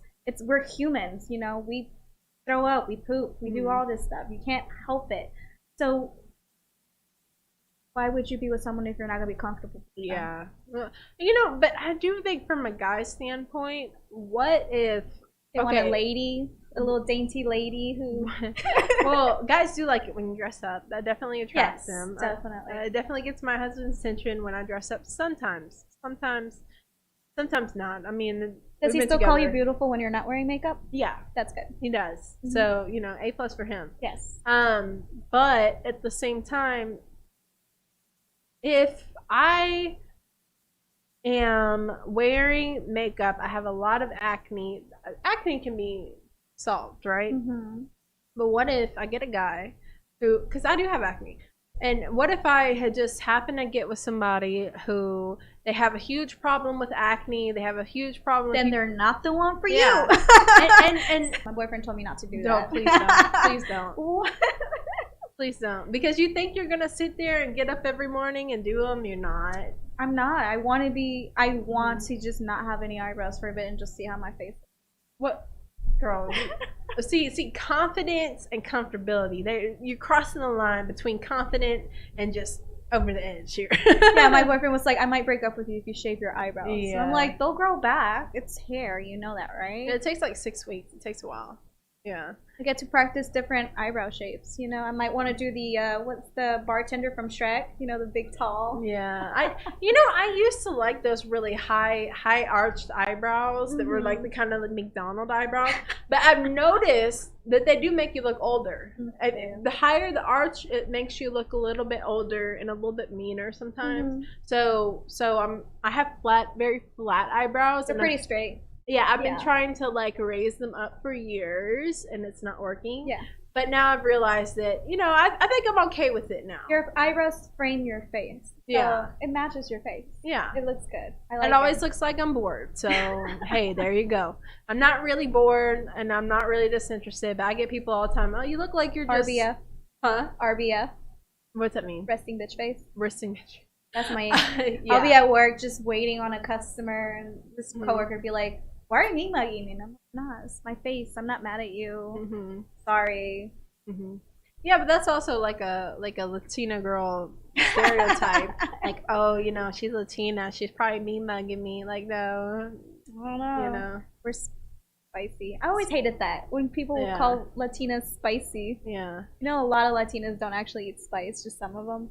Really? Yeah. Huh. Okay. Well, I have a friend from Guatemala. Uh-huh. Doesn't eat spice. She cannot handle spice. Oh, dang. Yeah, not everyone eats spice. Yeah. I can't eat any sort of spice. Not Latina, but I've heard, what someone told me is most people will date a Latina girl no matter what race they are, whether it's white, black, Asian, they'll date a Latina girl. I wouldn't know. I don't usually get a lot of different ethnicities hitting me up. Yeah. Usually it's like Hispanics, whites, or blacks, but I've never had like an Asian guy be like, hey, Okay, maybe not Asian. I'm pretty sure most Asian guys, they just stick to what they got. We don't know. Yeah. You gotta ask an Asian guy. Yeah. I mean, we're in Houston. Let us know. There's not a ton. Oh, I know. Have you been to Houston. Bel Air? There's a lot of Asians over there. Oh, really? Yeah. Huh. Go down to I forget the street name. Long Point, where it's Koreaville and Chinatown. Dang, yeah. there's a Koreaville and a Girl, Chinatown? you ever had some Korean barbecue? Wow. It's so good. You need to go. I'll take you. I got stuck in Koreatown or Chinatown or something in Los Angeles. And I swear, I thought I was in like another country. It was crazy. I mean, you wouldn't know. You would not know. And I think that's how they film a lot of these movies over in LA, because you wouldn't know. Like, everything is in another language. Yeah. Everything. And I'm like, what is this? What is that? What is that? If I get stuck in, because I've been to Mexico before, I can read everything. I can read Spanish pretty well. And I mean, I went to the Koreatown. It's like, all the letters are like this. It's like, what? I don't know. See, I can read Korean and I can write it, but I still can't like speak it very well. I just know like little phrases, so I can tell the difference if it's Chinese, Korean, Japanese, or any other language. Dang. Like I'm pretty good at that. But or like when I hear someone having a conversation, usually I can tell what language they're speaking, but I can't say I don't know what they're saying. You know. Okay, so I actually want to ask you a question. If you're dating somebody from a different culture, like let's say, Asian, American, If I dated an Italian, so it's kind of different. Oh, Italian, you would think that would be easy because it's like, oh, Italian, you can't even really tell that they're Italian unless they tell you. But it's actually one of the hardest because they don't really like, a lot of the parents don't want them dating someone who's not Italian. See, I don't know what his parents thought about me. He told me they liked me, and I like them too. They're really cool people, great food, but it just didn't work out. So some cultural differences here and there, but it's not. It just we weren't compatible. That's it. I have a big question for you. How did you find an Italian guy in Houston, Texas? Like, that's just Wow. We were working together. Oh, okay. And then he told me he was Italian, so that's why I Where found do it. you work? No, I'm just kidding. Hey, you need to, if you want to, date Jessica in the future, if her man don't work out, just go to her job. There you go. It's like, I actually ignore those guys who hit me up while I'm working. yeah, really? I'm working. I'm busy. Yeah. Outside of work, then yeah, maybe. Yeah, your boyfriend's over there taking a bubble bath and these guys trying to hit on you. But anyways, we're going to be back with some more Matchmaker Hotline, and we're going to discuss some more tips on dating and finding the right person in just a minute. Thank you.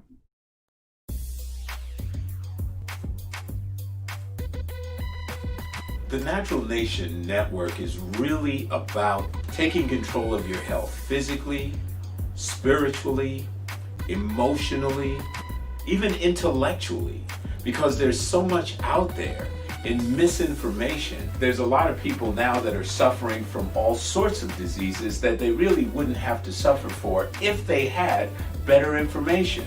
And that's what we're here to do. Provide information that can save lives. The mind and the body are totally connected. Health can be really serious, and sometimes we just have to lighten it up a little bit while we're still providing substantive information. And my sort of mantra on the salsa dance floor is kind of similar. I tell somebody, if you make a mistake twice, it becomes a move. Okay,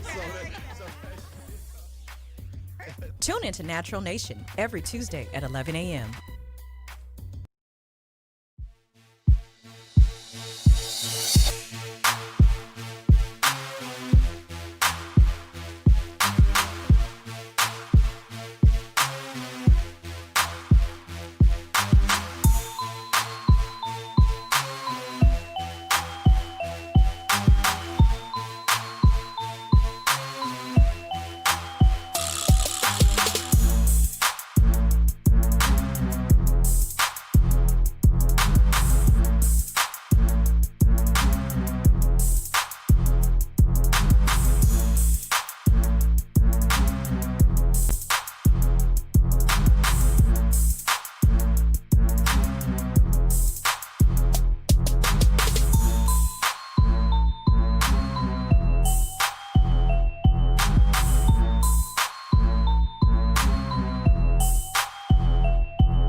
When people stop talking to each other, society is on the edge. Let's bring them back. Edge Radio, because truth still matters. We work our whole lives to support our families. With one accident or illness, it can all be gone in an instant. Now there's a smart, affordable way to protect your family. Go to findhealthbenefits.com and discover low-cost life insurance for as little as $2 per month. Add to that a tax-deferred annuity that can help you protect your assets and grow your money for retirement. Learn more.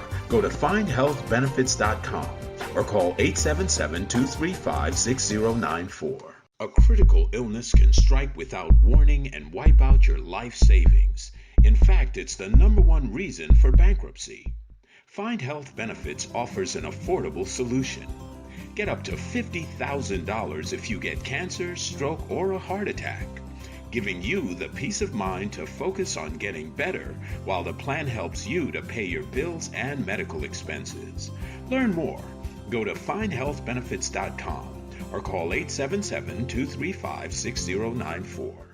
66% of seniors spend more time shopping for cable TV than Medicare plans. Most say because it's just too confusing.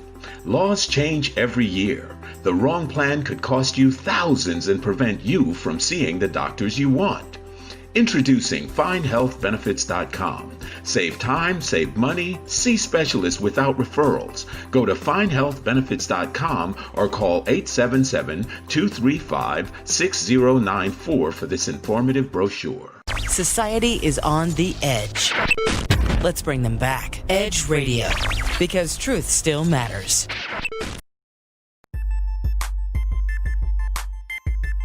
This is former Robert Reed. This is Mel Hewlett of Athletes Unite. And we want to talk to you about our new program and podcast. We're talking about former athletes who are doing a lot of things in the community. Various athletes in various sports. Swimming, track, soccer, football, baseball, you name it. former and current athletes here in the greater Houston area. All promoting wellness, health, all promoting that which makes us all better. Of Edge Radio, truth still matters.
Welcome back to Matchmaker Hotline. You're here with Brianna Craig and Jessica Santibanez. I finally said your name right. Okay, so we are talking about some really good stuff now. A little bit controversial. So, at what age is it a red flag that a man or woman has no previous marriages and no kids? I don't think there should be a red flag. Oh, okay. You know, I like that. I don't think, I feel like society created this timeline of when people should do something in their life. Mm-hmm. But I don't think that should be a priority or a goal, you know? I don't think it should be a red flag. You know, there's some people that just never get married and never end up marrying someone and never end up having kids, and they just live a single life. Yeah. You know, doesn't mean they're miserable. Some might be, but you know, they might not be miserable. They might be like, I just couldn't find someone. I like myself. Some people don't have the capacity to have a relationship. They just emotionally can't do that. Yeah, I mean, honestly, it really shouldn't be a red flag at all, just for the simple fact that if they're single and you're dating them, then if you really believe that you could be the one, then why should they have married someone before you, you know? If anything, that just means that they're smart. They knew that those people weren't the one, and, you know, you could be. So I don't think that you should get judged. I mean, I talked to a lady, I believe she was at 40. Yeah, I want to say she was about 40 years old, and she said she would not date a man who had not been married and had not had any kids. Really? Yes. And maybe he just didn't want to jump into that commitment. Maybe he can't have kids. Maybe he just wasn't that in love with whoever he was with. Yeah. I mean, I don't feel like we should have, like you said, this timeline for college, this checklist that we just have to have. Oh, you have to go to college. There are so many things you can do without going to college. There is so many things you can do if you're not getting married right now. You can go travel. Yeah. You can go, you know, have an awesome career. You can do what you want and stop judging people based off your timeline and your parents' timeline. I also think it's a cultural thing, you know, because my parents and my grandparents are like, so when's the wedding? And it's like, no wedding anytime soon. Or I have a cousin who's been with her boyfriend for a very long time, like over, I think they're on 10 years now, since high school. They're high school sweethearts. Wow. And they're like, why aren't y'all married? Why aren't y'all having kids? And it's like, don't pressure them. Let them live their lives, you know? They'll get there when they'll get there. I mean, yeah, and especially when you're high school sweethearts, because, I mean, you're maturing together, you know? Yes. You're learning. You probably got through so many things together, just immature things, immature fights, immature breakups, you know. You know, they probably dated other people somewhere in that timeline. I mean, I'm not saying they did, but you never know. You never know. You don't know them personally, because, I mean, it's literally, they probably started dating at 17 or 18 if they were high school sweethearts, and you're just discovering yourself. I mean, you think, you don't even know what People change. career you're gonna Yeah. have, you know. So people change, and you kind of want to feel things out. And I mean, I'm 25. How old are you, Jessica? 25 as well. 25. Yeah, and you know, when I was younger, you know, 25, I thought I had to have everything figured out Me by that too. point. You know, I was like, oh, between 20 and 25, I want to get married, and then by 25 and 30, I'm gonna have kids because I'm not having kids after 30. Now I don't even want kids. yeah. I'm at that point. I'm like, I mean, I do want kids because It's just my husband wants kids. it's gonna but, be a lot after yeah. 30. It's a lot harder on the women during pregnancy. So, you know. But boy, I'm waiting till 29. I mean, like, because I don't want to wait till 30 either. Yeah. But I am going to push it to the limit. I'm going to be like, one day before my 30th birthday, okay, we can have kids now, honey. Yeah. We can do it now. Yeah. But I mean, I understand because, you know, my mom personally, like you said, different cultures. Your parents are pressuring you to get married. My mom is more like, enjoy your 20s. Don't have kids in your 20s. Like, she's hardcore on that. So, That's good. So my mom would actually be disappointed in me if I did have kids in my 20s. But I don't think she'd be disappointed. She'd just be like, well, you didn't get to, like, experience your 20s, you know? Yeah, Not necessarily disappointed. I think she'd be happy she's a grandma. And actually, my dad, you know, my mom and my dad both, they're very, like, free spirits, I would say. And my dad, he was even, well, I guess both of my parents, they were a little bit disappointed that I even got married in my 20s. Now, that's not common for most, I think, parents. No, my parents would have been like, finally, like, I'm 25, and they're looking at me like, time's ticking, bro. When's the wedding? I'm just like, I don't have a ring. I don't know what to tell you. I had one family member tell me, close family member, they said, oh, well, because we were in a fight, and they said, oh, well, look at you. You're 20, I think I was 23 at the time. You're 23, and you're already married. Like, what a loser. Like, literally said that to me, and I'm like, that's not... But that's how my family, that's the culture of my family. Yeah. You know what I mean? Like, that's like, if you get married in your 20s or you have kids in your 20s. You didn't live life. It's like, you didn't live life. Yeah. I understand that because my mom, I don't know what age she was when she got married, but she had my twin and I at 20. You know? Twins. So now, I know, right? Now I'm 25, and I'm like, wow, I was 5 years old. And then, like, it just puts it in perspective how she didn't get to, like, party. She didn't get to, like, just live life because, like, she also did come from Mexico, so she was in a whole different country speaking a whole different language, so, like, she didn't even get to live, you know. And now that she's older, like, I see her on my cousin's Snapchats taking shots and stuff because she wouldn't drink in front of us, and now she is, and I'm like, well, good for her. I'm proud of you, Mom. Like, you should live a little. Like, do you think you're gonna drink in front of your kids? That's one thing I've been thinking about. Like, will I do that? Will I not? I feel like in moderation, it should be okay because, again, I was dating an Italian and they drink wine during dinner. It's very common. So in moderation, it should be fine. But getting, like, wasted, no. You should not in front of your kids. Maybe when they're teenagers or during the time where they're going to want to start drinking, you can drink with them, but still keep an eye on them. Yeah. I do not condone on underage drinking, but, you know, I know that there are some parents out there that they know their kids are underage. They don't want them outside, like, out in the streets, like my mom says, drinking with some random, and then have something happen to them, so they just prefer to have them at home and drink at home. You know? Yeah. My husband, he was the opposite of me. So my mom never drank in front of me. I was raised by my mom. So I never, like, drinking was never even on my mind. And so once I started drinking, I drank for a little while and I just was not into it, right? But then I don't even drink anymore and I'm only 25. Like I'm an AA or something. Yeah. But, my husband, for example, he, you know, his parents always drink, you know, and not saying they were alcoholics, but, you know, they always drank in front of him, things like that. You know, that he was out in the country, so they always had beers and stuff. But he started drinking at a young age, and out there, it wasn't like that, uncommon. You know, uncommon sort of thing, and it was pretty much socially acceptable. But he said the benefit of it was that by the time he became an adult, he already knew how to have moderation. Yes. And to not overdrink. And, like, we've been together for years. I've only seen him get drunk one time, most of the time he won't have more than 2 beers when he does drink.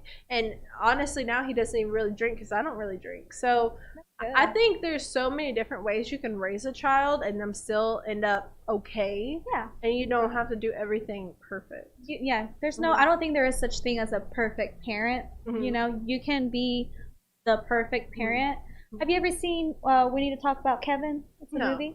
So essentially the movie is there's this kid, spoilers, the parents try to be good parents, you know, supportive, whatever. The kid end up like killing a bunch of other kids in high school and you know. So like at the end of the day, this plot line is like, who do you blame, the kid or the parents? But you can be the perfect parent all you want.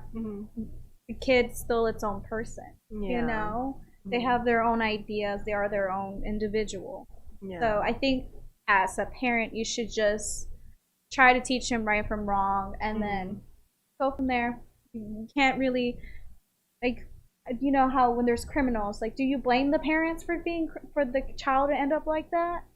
Sometimes I do and sometimes I don't. It really just depends. I feel like when it comes to things like rape, like a rapist and stuff, I mean, they should have known better. When it comes to like sex and things like that, I feel like that really has nothing to do with your parents. Like if you're forcing yourself on a woman, like I don't feel like a lot of times, unless your dad was just like, oh yeah, do that or that's cool. Like they like that. Like, you know what I mean? Like I feel like nobody's dad, not hardly anyone's dad said that. Like Brock Turner, like his parents, I feel like, you know, I really can't blame. Well, actually, you know what? His dad did come out with this statement and said, "Oh, y'all are just gonna ruin his life for one night of fun." It wasn't fun for her, and it was no consent. No. Yeah, and the fact that he just minimized it was really left a bad taste in my mouth. But yeah, I don't know. It's tricky. It's tricky being a parent. I know, and that's why we're both like, let's wait. That's why another thing where I'm just like, I don't think I want to have a kid. I just don't want to have that responsibility. Call me selfish. I don't want that responsibility because when you are a parent, you are absolutely devoted to that child. It's no more me time. You can try to have me time, but the kids are so dependent on you. They don't know anything. They're new in the world. They don't know how to walk, talk. They don't know how to feed themselves. So you gotta do it for them. So I had a few questions that are kind of common with women. So my first one is, should a woman go out to look for a partner, or should she just let it come naturally to her? It really depends, because I know a lot of girls who are very, what's the word I'm looking for, upfront. They're very, like, if they like a guy, they're just going to go for it and tell the guy, hey, I think you're cute, and I kind of want to pursue a relationship with you, or whatever, you know? Or, like, let's hang out, let's go out for drinks. Some guys are into that, some guys are not. Some guys rather do the chasing. It really depends. I feel like that hardly ever works, because I used to be very upfront and just be like, hey, I like you. And almost, maybe they just didn't like me, but I mean, honestly, I feel like it just really turns them off pretty fast when you're very upfront. Yeah. Insecure men. I'm just kidding. Well, I mean, a lot of them did end up being gay because I was in theater. I mean, I'm not saying that. I'm like literally like, I think 3 out of 4 of the guys I said that being to. gay. Yeah. Well, that could be why they said no. I was in theater, so you gotta think. It was one of those things. A lot of people were experimenting. Yes. Yes. So how can you keep a relationship from growing apart? Growing apart? That just goes back to me saying communication. Because I had to explain to my boyfriend that personally, I do not like being in a relationship because I don't like feeling smothered. I don't like feeling caged in. And we both were like, yeah, I feel the same way. But I like spending time with you, and I like being with you. So it's all with communication, you know? Just gotta talk about it. But is it really preventable? That's the big question. I don't know, you know, because I've seen all kinds of relationships. I want to say I hope it is preventable, but I feel like there is such thing as moving on, like just realizing, okay, I don't love this person like this anymore, and I don't want to be with this person anymore. I still care about them, but I know it's not what I want anymore. But how do you know the difference between just getting bored in the relationship and like, hey, we're different people just all together? Because like you said, those people that that are 10, they've been together 10 years. Like, what if they're just not the same anymore? Yeah. Honestly, I'm not sure. I've never been there. My longest relationship was like 2 years, and we just knew that we cared about each other, but it just wasn't working out because we had issues that we both had to take care of on our own selves. And if we ended up getting back together, that was a different story. But for now, we needed to be separated because it wasn't working. I think people expect love to last a lifetime, but really it's just you have all different kinds of love. You meet different people, and sometimes it's not a lifetime. Congrats to the people who've been married and in love for like 20 plus years. Yeah. I heard it's a lot of hard work, but I've also met people who are like, I'm with this person just because I'm married to them, but I don't love them anymore. And it's like, that sucks. Really brings me down. Yeah, that is so depressing. I mean, I used to work at a place for dating, so I would always meet people in their 30s that were divorced all the time, and it was really depressing because I had just got married, and everyone would tell me their divorce stories after like 15 years. I'm like, man, it just makes you so sad because so seldom do you hear about the ones that they stick together and they work it out. And I mean, people get divorced or they cheat over the stupidest things. But I also think it's, again, communication and trust. Yeah. Because if you don't have trust in that other person, and then again, I understand you can have so much trust in a person where they end up being like, oh, they won't believe if I cheated on them because they trust me, It's just a lot about communication. If you can't communicate with them, I don't think it's going to last very long. It's going to end up pretty bad. That's another thing. It's like I'm still working on that because it's hard for me to talk about my feelings or talk about anything about myself, really. So, communication. I think it's not preventable, but it can help, because I've seen people get divorced and still, and like, let's say they have a child, they're divorced, married someone else, but they're still co-parenting and they're still on good terms and they're still good friends. Like, you can still have them in your life, but it's going to be a different kind of relationship than when it was in the beginning. Yeah. But I don't think it's ever going to be quite the same. Yes. Yeah. But what should you have? Okay, as far as cheating goes and things like that, should you have boundaries for your partner? Like, should you tell them, hey, you can't talk to this person, or I don't want you hanging out with like females, or I don't want you, or vice versa? Should he have boundaries for you? Is cheating preventable from that standpoint if you have boundaries? I think that's kind of encouraging cheating a little bit because you're telling them you can't hang out with this person, you can't hang out with these type of people. I don't want you having girlfriends, you know? It's like you're not letting them be a person. Yeah. And then they feel caged and then they rebel just like a teenager. Okay, I see that. The next question is, it's regarding kids. Now, this is not so much pertaining to our age group, but we are 25. We're getting a little bit closer to the age where we're gonna, if we were single, we would be meeting a lot of men that have kids, a lot of daddies, because it's starting to get that time, during the 20s, a lot of guys have kids with these girls. They don't really mean to, or they just were making mama drama. Yeah, they were making split decisions, and then boom, but now they're back in the dating field. Is it rude or is it shallow to not want to date somebody because they have kids? That's a hard one because I've met people where they were dating a dad, but because you're a dad, like I say, your life is devoted to your child.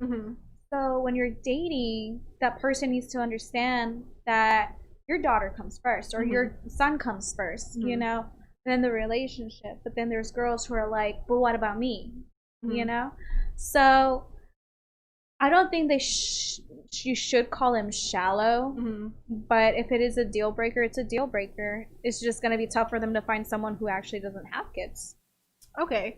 So and I think especially once you start getting in your 30s, it's going to be really hard. Really hard. It's going to be really at hard. the end of the day, like, you meet older people in their 40s or, way older, and they're significant other died and now they're, let's say they're in their 60s and they want to meet someone as well. Like, you might meet someone in your own age group. You might meet someone like a lot younger than you. Some might have kids, some might not have kids. Like, I think it should just be on that person, whatever they want to do. Would you ever date someone with kids? Yes or no? Be honest. I don't want to have kids. I love taking care of kids, though. I love hanging out with them. I don't know. Yeah. I honestly don't know. Because that's where I'm torn. Because the reason why I like babysitting kids is because they go back to the parent. Yeah. They're not spending the whole... I'm not spending my life with those kids. I don't know, honestly. Okay. I'd have to, I guess... I feel like you're being politically correct right now.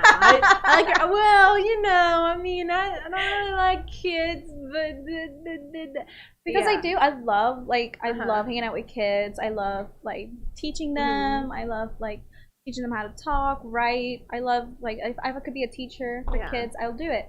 But having a kid to raise, especially one that's not my own, you have to... Mad props for you because you know I have a stepdad. You know he had to do that and he didn't have to. Yeah, he could have just left my mom and be like, "No, I'm not dealing with these crazy kids," and he didn't. He stayed and he's still there with her and has his own kids now. Really? So big props for people who can, but I don't know if I can. I really don't know if I can. I'm gonna give myself the answer. No, you no. just can't. I don't even really care if I offend anyone because I mean I'm married, so yeah, I'm just saying no. I mean it was a no before I got married. It's a no now. To know if something ever happened to my husband, it's just a no. Yeah. Like you. I mean I want to wait as long as I can to have kids, and I definitely don't want to deal with no one else's kids. Yeah, definitely. Because you know then it comes to the other parent butting in, being like, you know, that's my kid. You don't tell him you don't treat my kid that way. You don't raise my kids, you know. And I was that bratty kid who was like, you're not my dad. Yeah. So if you can deal with that, go for it. But I don't know if I can. My last question for you, is it ever okay to date a guy who has a girlfriend? No. That's just a flat no. No. What if the relationship is horrible? Then they should have been broken up. No. No. Well, what if they're just on a break? If they're on a break and they're not together, then they're not boyfriend and girlfriend. You know, that's a different story. But if they're still together, there's still like a relationship, but if they're just having a bad time. Yeah. Because there's a lot of guys who are like, well, you know, we're not working out, or we're not really talking, or I'm sleeping in a different room, or things like that. They're just gonna go back to the other person, so why would you try to butt in? Yeah, that's so true. That's so true. I don't think I could even. I probably would, but I think it's a very touchy thing when you date someone who's been in a really long relationship, like a 2-year, even a 2-year relationship, and then you're like, it's been like a month.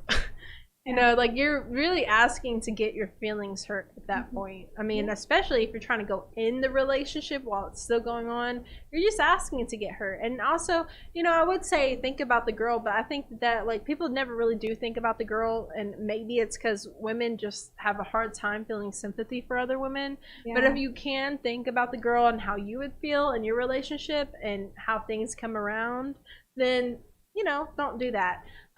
Marriage, absolutely not. That's, yeah, come on. But we are about out of time today, and it has been great having you on here, Jessica. Thank you for having me. I have really enjoyed getting your input on everything, and we will be back tomorrow with Miss Amber Neal. She will be hosting the show. I won't be on here, but she has some great content for you, and I will be back next Wednesday and Thursday, and you're always invited to come back next Wednesday and Thursday if you want. Let me know. I'll let you know, and we will be talking about some juicy stories. All right, thank you so much. Bye.